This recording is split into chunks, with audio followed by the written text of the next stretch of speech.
Windows have been around for centuries, but as we've evolved, so has the glass in our windows. The first window included just a single pane of glass. When tested on the heat meter, a single pane window lets in approximately 82% of radiant heat from the sun, meaning it was only blocking out 18% of radiant heat sunlight. Single pane then evolved into double pane. These were also known as storm windows, and were the first insulated and sealed window units. These dual-clear double-pane windows allowed only about 69% of radiant heat sunlight in, while blocking 31%. Window manufacturers were clearly onto something. Then, in the 1970s, hard-coat low-E glass came along and changed the game. When first introduced, hard-coat low-E came in the form of a film that manufacturers would roll out and lay flat on the glass. This film had a semi-metallic, reluctant quality to send the heat back to the source. The first double-pane window with the hard-coat low-E film allowed 63% of radiant heat sun rays in, while blocking out 37%. The film was working, but not to its full potential. Next come the 1980s and the triple-pane window.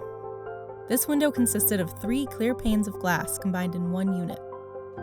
The triple pane performed better than the others before it, allowing only about 60% of radiant heat sunlight through, while blocking out 40%.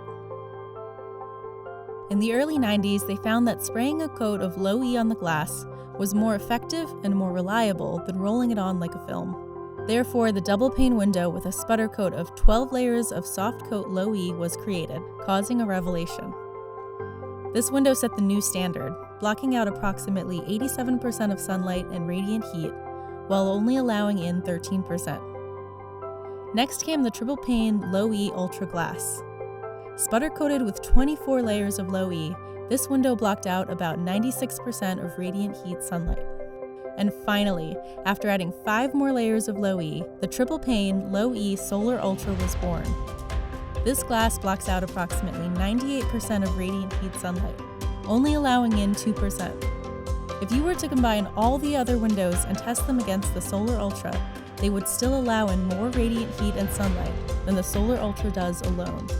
Now tell us, which glass would you want in the windows of your home?